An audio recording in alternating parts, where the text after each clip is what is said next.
منكم والقائلين لإخوانهم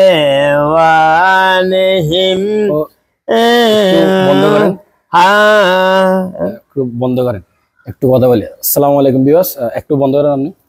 আসসালামু আলাইকুম ভিউয়ার্স, দাদা লাগে আমাদের এলাকার, তো উনি সবসময় দেখি আমরা কোরআন তেলাওয়াত করে। আজকে আমরা ওনার থেকে একটা শিক্ষা গ্রহণ করব, যারা যুবক ভাইয়ের আছে বিশেষ করে, আর ওনার মতো অনেক মুরব্বীর আছে দেখি আমরা নামাজ তো দূরের কথা কোরআন তেলাওয়াত করে না। আজকে ওনার বয়স জানবো এবং ওনার জন্মস্থান কোথায় এখানে কিনে জানবো। আসসালামু আলাইকুম। ওয়ালাইকুম সাদগা ভাই হন, ওনার নাম কি? নুরুল আলম। নুরুল আলম। ওনার বয়স দূর 80।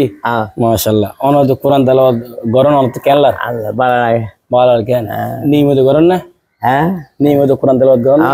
আল্লাহ রকম করি, মজা লাগে না? ভালো লাগে, হ্যাঁ ভালো লাগে। তো আমরা দেখি অনর বয়সে অনেক মুরব্বীরা কি নামাজের জন্য করে, কোরআন তেলাওয়াত জন্য করে, এটা হলো কি হন না, তারা হলো মেসেজ জন্য, মানে শিক্ষা, মানে ফজজন কোরআন তেলাওয়াত করিবি যে আল্লাহ যে করিব, আল্লাহ যে কোরআন তেলাওয়াত শিক্ষা ওই দেন আল্লাহ দিল।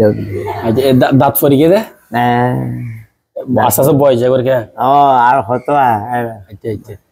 আসলে দেখেন এই নবী করিম সাল্লাল্লাহু আলাইহি সাল্লাম যুবকদেরকে নিয়ে 7 ব্যক্তি আরো নিয়ে থাকবে, এক ব্যক্তি হচ্ছে যুবকদেরকে নিয়ে, কিন্তু মুরব্বীর কথা কেন বলা নাই? তো যারা এখনো যুবক তারা কিন্তু ওনার থেকে একটু শিক্ষা গ্রহণ করেন। উনি যদি এই বয়সে কোরআন তেলাওয়াত করতে পারে, আমরা কেন পারবো না? আর ওনার বয়সে মুরব্বীরা দেখি আমরা এদিক সেদিক ঘুরে আর গীবত নিয়ে ব্যস্ত থাকি, আমরা শিক্ষা গ্রহণ করি। উনি হচ্ছে আমাদের এলাকারা। তো ঠিক আছে, আপনারা নিয়মিত কোরআন তেলাওয়াত করবেন। আসসালামু আলাইকুম রহমতুল্লাহ।